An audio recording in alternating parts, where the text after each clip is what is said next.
But I was getting close alongside her, and I knew that neither of us could hold on much longer. Spasms began chasing each other through her body.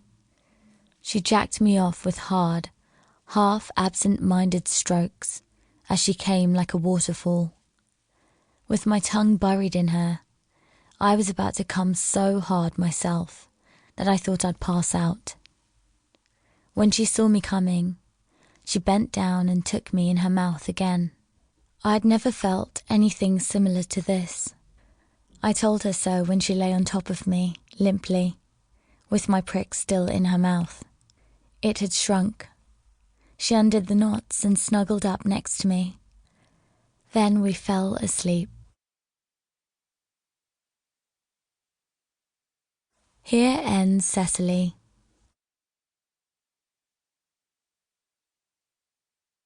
The Secretary by Lasse, Oslo. I had plenty of time to think about what I'd gotten myself into in the lift up to the 9th floor. It had been 3 months working as a temp secretary for a law firm. I was trying to imagine what the lawyer would look like. 50, 60 years old, a little shorter than average, and wearing a grey and old-fashioned suit. I was wrong. He was a woman in her late 30s. A young man, she said, stunned. She looked at me for a few seconds without saying anything. Eventually she continued, "I didn't think they'd send a man. You're not so common in our line of work." "No, I'm not." "You're pretty." That last comment knocked me a little off kilter. She smiled back. "I'm sorry, it slipped out.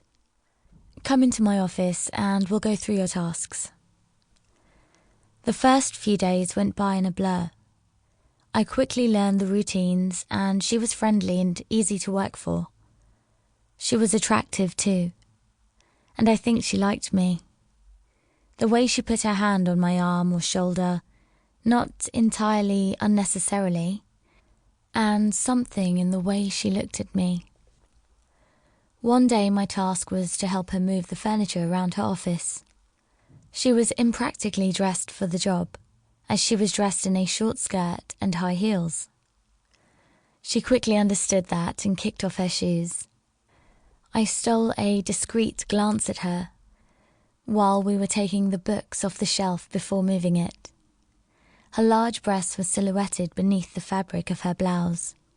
I don't think I looked there for long, but it was long enough. She looked at me and smiled. "What's on your mind then?" I blushed and didn't reply. She began taking the books off the next shelf and went a few steps closer to me, close enough for me to catch the scent of her perfume. I swallowed.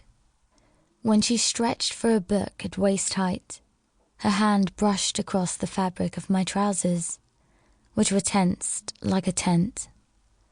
I couldn't keep my thoughts in line. She stepped around me and kept going on the other side.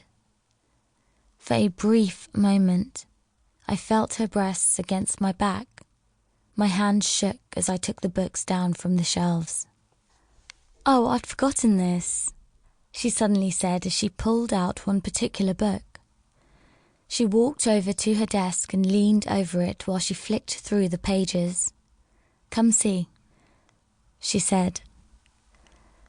Her short skirt tightened across her bum. I slowly moved over to her, with slow steps and a throbbing erection. My heart was beating uncomfortably fast.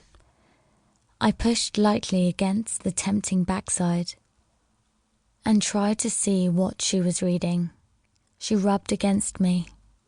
With shaking hands, I pulled her skirt up over her thighs. She wore garters and silk panties. Her breath grew heavier, and she pushed her bum against me. I rolled her panties down her thighs until they fell on the floor.